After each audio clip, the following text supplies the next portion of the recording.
Hello, welcome to a journey into the deep stories of the Bible. I'm Luca from Story Bible. Have you ever heard the saying that the word history comes from his story?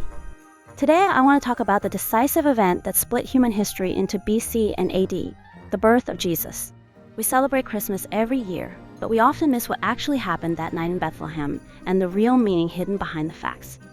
Today, I want to take you beyond the familiar fairy tale version and guide you into the intense historical reality of 2,000 years ago. The ambition of a Roman emperor, the agony of Joseph, and a cold manger.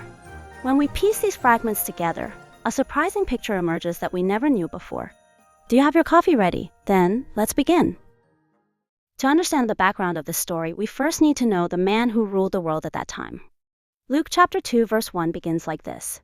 In those days, Caesar Augustus issued a decree that a census should be taken of the entire Roman world.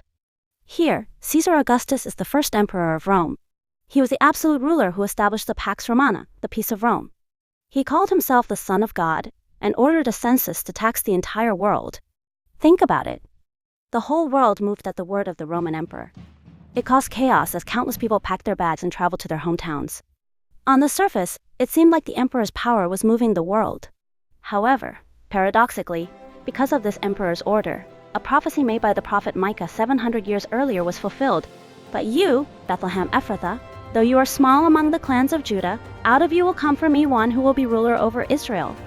The emperor issued the decree to fill his treasury, but God used that order to send the Messiah to the promised land Bethlehem. It seemed like a worldly ruler was driving history, but in reality he was just an extra acting within God's grand providence. This is our first key point. Now, let's turn our gaze from the Roman emperor to a small rural village in Galilee, Nazareth. Here, we find a young couple, Joseph and Mary. In Jewish society at the time, for an engaged virgin to become pregnant was not just shameful, it was life-threatening. According to the law, it was a grave sin punishable by stoning. Can you imagine Joseph's heart? The news of his trusted fiance's pregnancy. The sense of betrayal, anger, and fear. He tried to break the engagement quietly to protect Mary, but after believing the angel's message, he decided to take her as his wife. This was an act of tremendous courage. It meant he decided to bear the whispers and glaring looks of the villagers for the rest of his life. And so they left for Bethlehem. The distance from Nazareth to Bethlehem is about 130 to 150 km, approximately 80-90 miles. That's a significant distance. The problem was the terrain. They had to cross mountainous areas over 600 meters above sea level and pass through the wilderness. Whether Mary, heavy with child, rode a donkey or walked, it was a march risking death for a young pregnant woman in her late teens. Scorching sun by day, bone-chilling cold by night, and the threat of bandits everywhere. This journey was not romantic like the Christmas cards we see. It was the first suffering Jesus undertook to come to the lowest and most humble place. After many twists and turns, they arrived in Bethlehem. Here, we encounter one of the most famous verses in the Bible. There was no room for them in the inn. We often imagine a grumpy innkeeper shouting, "No vacancy!" and slamming the door, don't we? And then the couple being chased out to a shabby wooden stable on the outskirts of town. However, looking at the original biblical text allows for a slightly different interpretation. The Greek word translated as inn here is kalama. It doesn't refer to a commercial hotel, but rather a guest room or upper room in a regular home. Bethlehem was Joseph's hometown where his relatives lived.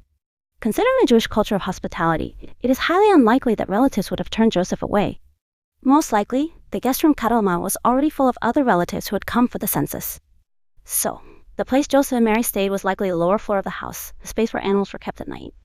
In the housing structure of that time, people lived on the upper floor, and valuable livestock were kept on the ground floor or in a connected cave area for safety and warmth. Although it wasn't a fancy guest room, it was the warmest and safest place, filled with the care of family and the lingering body heat of the animals. And there, in a feeding trough, a manger, baby Jesus was laid. The King of Kings came to the most ordinary family home and was laid in a beast's food bowl. This is a powerful symbol showing that Jesus entered the most mundane and lowest place of our lives. Now for the final scene. Who were the first people to hear the news of this incredible birth? It wasn't the nobles in the palace, nor the priests in the temple. It was the shepherds keeping watch over their flocks in the fields at night. At that time, shepherds were often considered religiously unclean and were treated as the lowest class, not even eligible to stand as witnesses in court. Smelly, rough, and uneducated people. They lived hard lives, unable to sleep even at night. Yet, the news that the King of the universe was born was delivered to them first. Do not be afraid.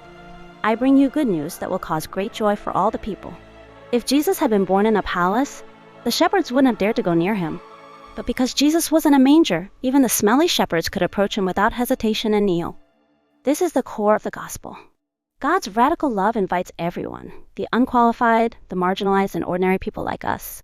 Today, we looked a little deeper into the story of that night 2,000 years ago. The ambition of the Roman emperor, the scandal in Nazareth, the perilous journey, and the humble manger. All of these were part of God's grand plan to bring us life. Perhaps your life right now feels like a cold night road in Bethlehem. It might feel like nothing is going your way and there is nowhere to rest. But remember this, in the darkest night, in the lowest place, the light that would change history was born. This Christmas, beyond the flashy lights of the tree, I hope you have a warm time welcoming the true protagonist, Jesus, into your heart. I hope today's story resonated with your spiritual journey. I hope the warmth of the love that began in the lowest place fills your life as well. This has been Luca from Story Bible, sharing the deep stories of the Bible. If you enjoyed this content, please like and subscribe. Merry Christmas, everyone!